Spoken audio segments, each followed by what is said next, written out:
ಎಲ್ಲರಿಗೂ ನಮಸ್ಕಾರ. ಇಂದು ನಾವು ನಿಮಗೆ ಬೆಳ್ಳುಳ್ಳಿಯ ಎಸಳುಗಳ ಮುಖಾಂತರ ವಶೀಕರಣ ಮಾಡುವುದನ್ನು ತಿಳಿಸಿಕೊಡುತ್ತಿದ್ದೇವೆ. ಈ ವಶೀಕರಣ ತಂತ್ರದ ಮೂಲಕ ನೀವು ಇಷ್ಟಪಟ್ಟ ಯಾರನ್ನಾದರೂ ಕೂಡ ವಶ ಮಾಡಿಕೊಳ್ಳಬಹುದು. ಈ ತಂತ್ರ ಮಾಡುವುದು ಹೇಗೆ ಎಂದು ತಿಳಿದುಕೊಳ್ಳುವ ಮೊದಲು ತಪ್ಪದೆ ನಮ್ಮ ಈ ವಿಡಿಯೋವನ್ನು ಲೈಕ್ ಮಾಡಿ. ಹಾಗೂ ನೀವಿನ್ನೂ ನಮ್ಮ ಚಾನಲನ್ನು ಸಬ್ಸ್ಕ್ರೈಬ್ ಮಾಡಿಲ್ಲ ಅಂದರೆ ಈ ಕೂಡಲೇ ಸಬ್ಸ್ಕ್ರೈಬ್ ಬಟನ್ ಮೇಲೆ ಕ್ಲಿಕ್ ಮಾಡಿ ಹಾಗೂ ಪಕ್ಕದಲ್ಲೇ ಬರೋ ಬೆಲ್ ಐಕಾನ್ ಮೇಲೆ ಕೂಡ ಕ್ಲಿಕ್ ಮಾಡಿ. ಈ ತಂತ್ರವನ್ನು ಮಾಡುವುದಕ್ಕೆ ಬೆಳ್ಳುಳ್ಳಿಯ ಎಸಳುಗಳು, ಸೂಜಿ, ದಾರ, ಕಪ್ಪು ಮಾರ್ಕರ್ ಪೆನ್ ಹಾಗೂ ಪ್ಲೇನ್ ವೈಟ್ ಪೇಪರ್ ಬೇಕಾಗುತ್ತದೆ. ಈ ತಂತ್ರ ಮಾಡುವಲ್ಲಿ ನಿಮಗೆ ಏನಾದರೂ ಡೌಟ್ಸ್ಗಳಿದ್ದರೆ ಸ್ಕ್ರೀನ್ ಮೇಲೆ ಡಿಸ್ಪ್ಲೇ ಆಗುತ್ತಿರುವ ನಮ್ಮ ಗುರೂಜಿ ನಂಬರ್ಗೆ ಕರೆ ಮಾಡಿ.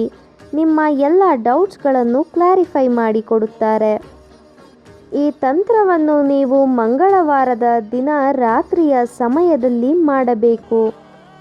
ಮೊದಲಿಗೆ 7 ಬೆಳ್ಳುಳ್ಳಿ ಎಸಳುಗಳ ಮೇಲೆ 3 ಅಂತ ಬರೆದುಕೊಳ್ಳಿ. ಅದೇ ರೀತಿಯಾಗಿ ವೈಟ್ ಪ್ಲೇನ್ ಪೇಪರ್ ಮೇಲೆ ಕೂಡ 3 ಅಂತ 7 ಬಾರಿ ಬರೆಯಬೇಕು. ಅದಾದ ಬಳಿಕ ಬೆಳ್ಳುಳ್ಳಿಯ ಎಸಳುಗಳನ್ನು ಸೂಜಿಯ ಮುಖಾಂತರ ದಾರದಲ್ಲಿ ಒಂದೊಂದಾಗಿ ಪೋಣಿಸಿಕೊಳ್ಳಿ. ಎಲ್ಲ ವಿಧಿವಿಧಾನಗಳನ್ನು ಕೂಡ ನಾವು ವಿಡಿಯೋದಲ್ಲಿ ತೋರಿಸುತ್ತಿರುವ ಹಾಗೆಯೇ ಮಾಡಬೇಕು ವೀಕ್ಷಕರೇ. ಈ ತಂತ್ರವನ್ನು ನೀವು ಮಾಡಬೇಕಾದರೆ ನೀವು ಯಾರನ್ನು ನಿಮ್ಮ ವಶ ಮಾಡಿಕೊಳ್ಳಬೇಕು ಅಂತ ಇರ್ತೀರಾ ಅವರ ಹೆಸರನ್ನು ನಿಮ್ಮ ಮನಸ್ಸಿನಲ್ಲಿಯೇ ನೆನಪಿಸಿಕೊಳ್ಳಬೇಕು.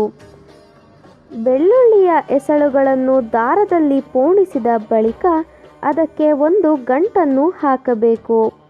ನಂತರ ರಾತ್ರಿಯ ಸಮಯದಲ್ಲಿ ಆ ಬೆಳ್ಳುಳ್ಳಿ ಎಸಳುಗಳನ್ನು ಅರಳಿ ಮರದ ಬುಡದಲ್ಲಿ ಮಣ್ಣಿನ ಒಳಗಡೆ ಹೂತು ಹಾಕಿಬಿಡಬೇಕು. ಈ ರೀತಿ ನೀವು ಮಾಡಬೇಕಾದರೆ ಯಾರೂ ಕೂಡ ನಿಮ್ಮನ್ನು ನೋಡಬಾರದು ವೀಕ್ಷಕರೇ. ಬೆಳ್ಳುಳ್ಳಿಯ ಎಸಳುಗಳನ್ನು ಹೂತು ಹಾಕಿದ ಬಳಿಕ ಅದನ್ನು ಹಿಂದಿರುಗಿ ನೋಡದೆ ಮನೆಗೆ ತೆರಳಬೇಕು. ಈ ರೀತಿಯಾಗಿ ನೀವು ಮಾಡುವುದರಿಂದ ನೀವು ಇಷ್ಟಪಟ್ಟವರು ನಿಮ್ಮ ಕೈವಶವಾಗುತ್ತಾರೆ. ಈ ವಶೀಕರಣ ತಂತ್ರ ಮಾಡುವುದು ನಿಮಗೆ ಇಷ್ಟ ಆದಲ್ಲಿ ವಿಡಿಯೋವನ್ನು ಲೈಕ್ ಮಾಡಿ, ಶೇರ್ ಮಾಡಿ ಹಾಗೂ ಸಬ್ಸ್ಕ್ರೈಬ್ ಮಾಡಿ. ವಿಡಿಯೋ ನೋಡಿದ ಎಲ್ಲರಿಗೂ ಕೂಡ ಧನ್ಯವಾದಗಳು.